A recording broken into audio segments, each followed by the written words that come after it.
Coach Corey Wayne, and this is my video coaching newsletter. And the topic of this newsletter is going to be New Year's resolutions. Well, obviously it's the end of the year, and a lot of people are talking about their resolutions and what they're going to do next year, and all these great things that they're going to accomplish. But I got an interesting statistic that I'm going to share with you about New Year's resolutions in a minute when I go through today's quote. And I'm also going to give you 4 techniques, 4 key ingredients that will help you ensure that if you are one of those people who wants to make some New Year's resolutions, or you've already made them, to help ensure that you actually accomplish those. Because the numbers, the odds, the statistics of you actually accomplishing your New Year's resolutions are really small. And you're going to see how small here in a second. So I've got a quote that I want to share with you, and then we're going to kind of go through some of these bullet points in here, because it's something really simple. I'm going to try to do a short video today. We'll see how it goes. I may end up bloviating for a while, but I'll make it as brief as possible. And so the quote I wrote says, "Studies show that 95% of people who make New Year's resolutions have given up on them or quit trying to achieve them by the 15th of January of the new year." In other words, most people have already quit after only 2 weeks of trying to achieve them. 2 fucking weeks. Unbelievable. In order for your New Year's resolutions to stick so that you stay committed to them and achieve them, you need to have 4 key ingredients. Number 1, you got to know what you want. Number 2, you got to know why you want it. Number 3, you have to have an emotionally compelling reason why you want it. And number 4, you have to have daily success rituals that you accomplish so you can take the action you need to take in order to achieve the little daily goals that ultimately lead to and enable accomplishing the resolution itself. And as the title of the first book that I wrote, How to Be a 3% Man, the idea behind that, it's like when people are like, what the fuck's a 3% man?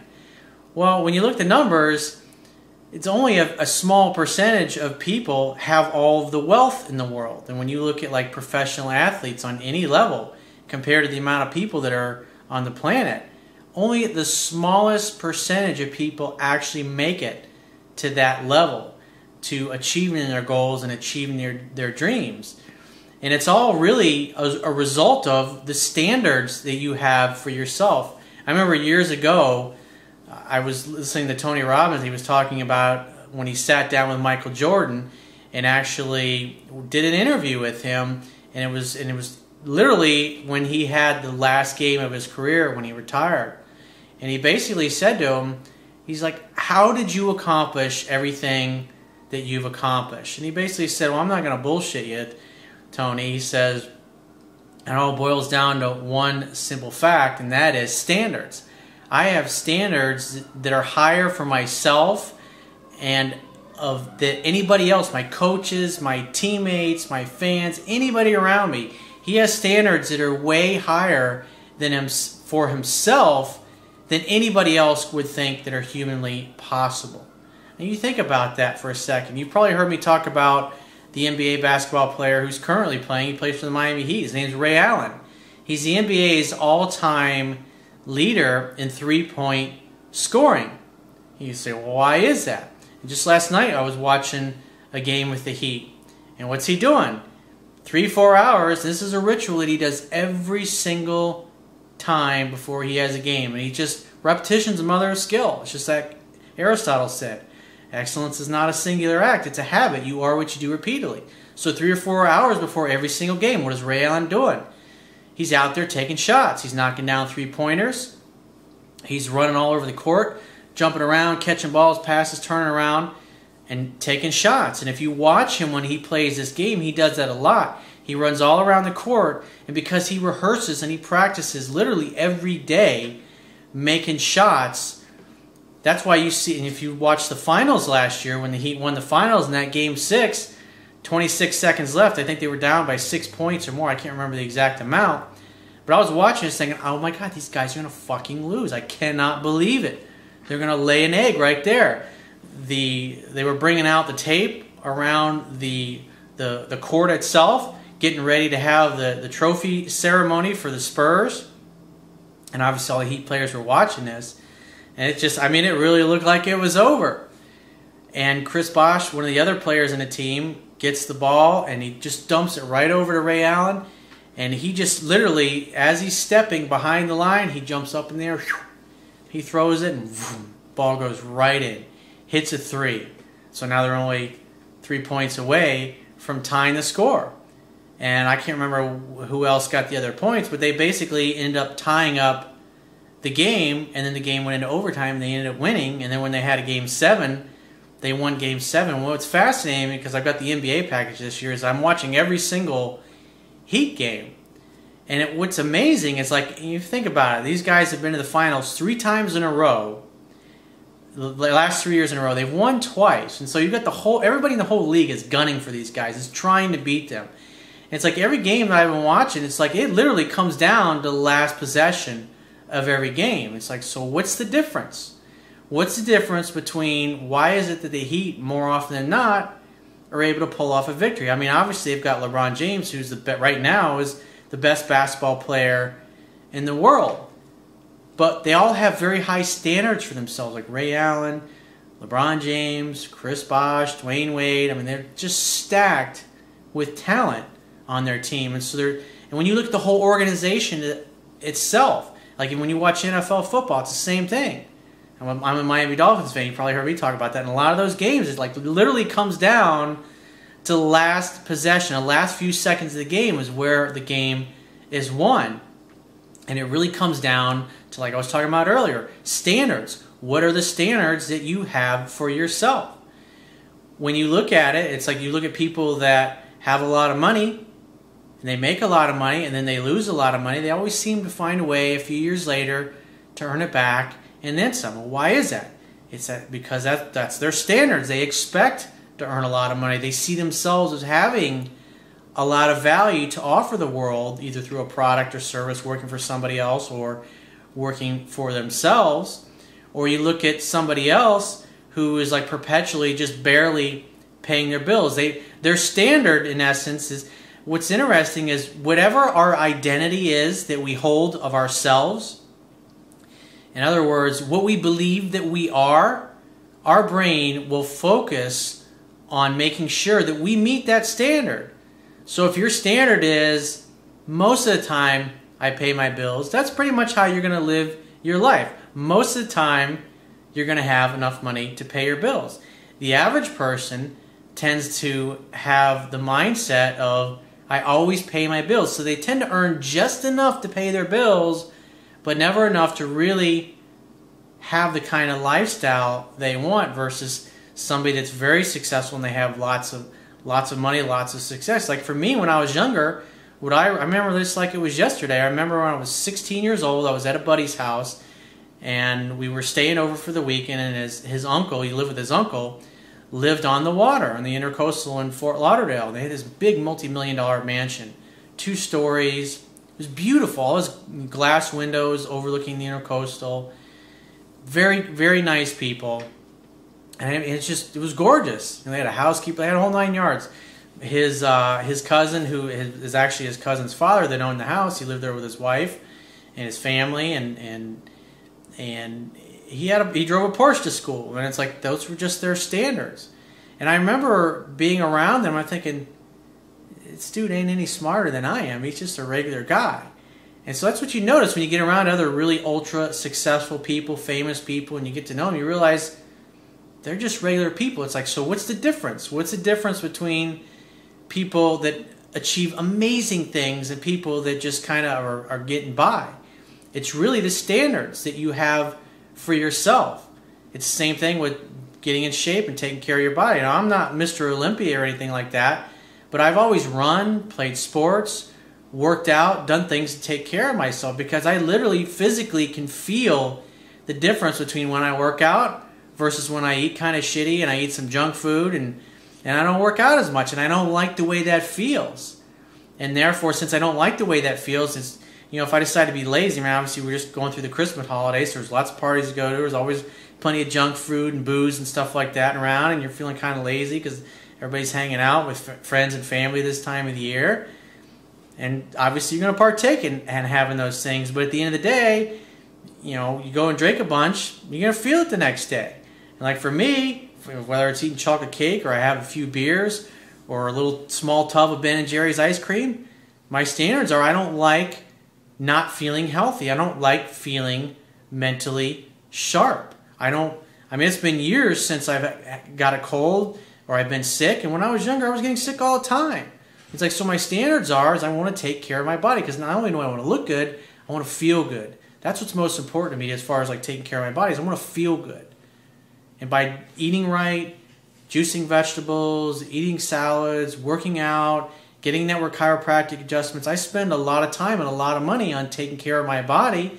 Not that I'm perfect. There's plenty of people out there that take much better care of their bodies than I do, but I have very high standards for myself, and I'm satisfied with the level of health that I have. It's the same thing with all the businesses that I've had over the years. I've always been an entrepreneur, and it's like going back to that time when I was 16 years old, my standards were I realized like I wanted to be successful someday. And what was interesting is up until that time, I thought people that were successful or wealthy, oh, well, they were famous or they inherited it or they were just lucky. I didn't really know because I grew up in an average middle class neighborhood. I grew up in a neighborhood with kids whose parents worked for the electric company or worked for the phone company, or they were carpenters, or they were electricians. They didn't have a lot of money. And so when you hang around people like that, and you grow up in an environment like that, you don't know how the other half lives, so to speak. And that was one of the beauties of my parents biting the bullet and sending my brother and I to a Catholic high school. Is we tended to go to high school with a lot of kids that came from very wealthy families, so we got to know them. We got to know their parents and hang out with them.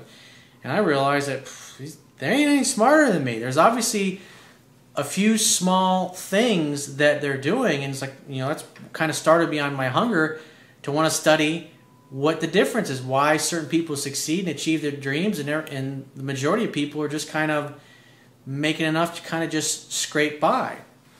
It really, like I said, boils down to having high standards for yourself, because when you look at life, what is life? It's always changing. It never stays the same, whether it's the stock market or the housing market or technology or even your body. I mean, as the years roll by, you realize that your body's going to change, and there ain't a hell of a lot you can do about it. I mean, obviously you can take really good care of it, but still, it's going to change. It's going to age. Things are going to happen. Whole industries that are huge today and are big today and everybody knows about, 5, 10, 15, 20 years from now, those companies might not even be around. When you look at companies that were around like 100 years ago, like American companies, you look at companies like J.J. Woolworths or Sears or any of these older companies that have either gone by the wayside and gone bankrupt, or that are like barely just holding on, things change. And if you don't adapt with the environment, if you don't adapt with the market, you're going to get passed by. In order to be happy, to feel fulfilled, to feel successful, you got to feel like, as a human being, you got to feel like you're making progress. You got to be able to see tangible results. And a lot of times, especially like if you've chosen either a New Year's resolution or a goal that maybe it's going to take you many years to achieve, it's just like when I was sleeping on my dad's couch years ago, going from making $500,000 a year in real estate to liquidating everything, and then basically getting down to my last $20,000 and deciding to move in and sleep on my dad's couch until I got my business off the ground and figured out my business model. I was willing to do that. I was willing to suffer through that. And it's incredibly frustrating when you're there and you sleep on the couch and you had all this great life and this lifestyle and you're used to all these nice things, and you got people around you going, what are you doing, dude? Go get a job working for somebody else. You can make a hell of a lot more money doing that. I was like, I didn't care. I had high standards for myself. I believed in myself. To me, going and getting a job just so I could earn a better standard of living, that was not acceptable. To me, the most important thing was doing something I really loved and I felt proud of, that was fulfilling to me. But because it took a long time, the progress that I wanted to make was slow in coming. And that's one of the things that's very incredibly frustrating. And every single business I've ever built from scratch, where it went from just me having an idea to getting it to the point where it became a multi-million-dollar business, was you got to measure your success and you got to see progress. But oftentimes, when you choose to do something, you might not make progress in the amount of time frame that you expect. So I'm going to go through these few things again here as far as resolutions. Again, number one most important thing to achieving a New Year's resolution is, number one, you got to know what you want. You got to figure that out first. This is your life. You can create whatever you want. That's the beauty of life. Number two, you got to know why it is that you want that. Well, I want to have $1 million. Why? What do you want $1 million? What do you feel $1 million is going to give you? What are you going to get from that? You got to think about that. Number three, you have to have an emotionally compelling reason why you want that. That is absolutely one of the most critical components.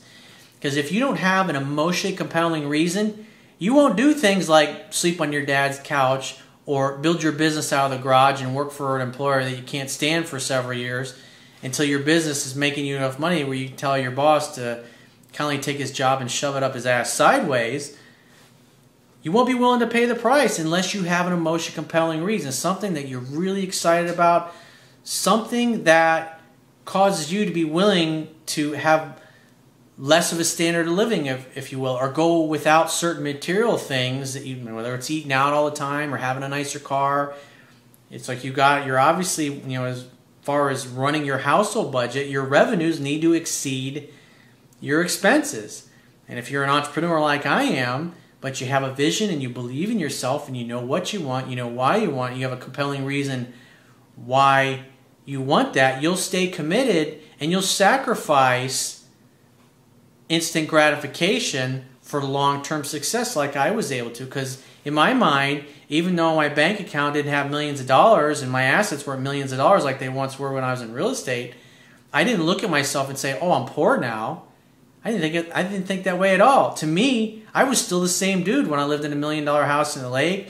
I had an $80,000 ski boat, my jet skis, and the other second house that I had, and 2 cars, and being able to travel and stay at 5-star resorts all around the world.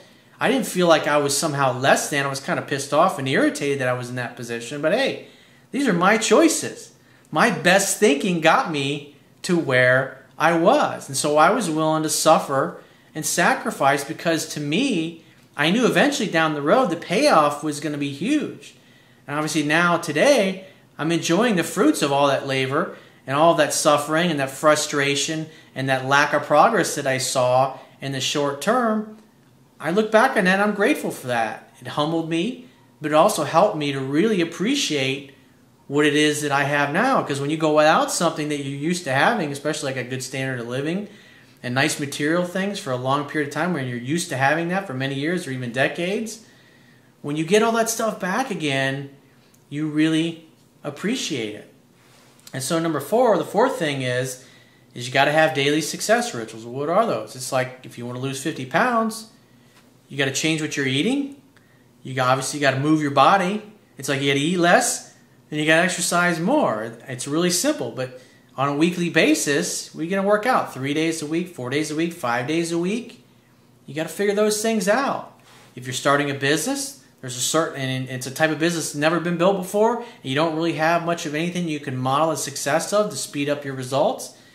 It's a matter of trial and error. Trying this and trying that. Some things are going to work, some things aren't going to work. You got to stay committed to it. But if you have an emotionally compelling reason why you want it, and you have really high standards for yourself, you'll tough it out and you'll stick it out. 95% of the people in this world, they're not willing to do that. They're just going to give up. They're going, oh, it's hard. It's not going to work for me. I'm handicapped. I don't have enough money. I don't have enough education. I don't have the right connections. I'm not smart enough. I'm not good looking enough. That's part of their story. Those are the reasons that they give themselves, and they bullshit themselves into not taking any action. Think about it. So I want to wish you a happy new year. Thanks for watching. And if you'd like to get my help personally, the quickest way is to book a paid phone, Skype, or email session with me. And you can choose any of those options by going to my website, clicking the Products tab at the top of your screen on any page of my website. Just follow the instructions for choosing whichever option works for you. And I will talk to you soon. I shall talk to you next year.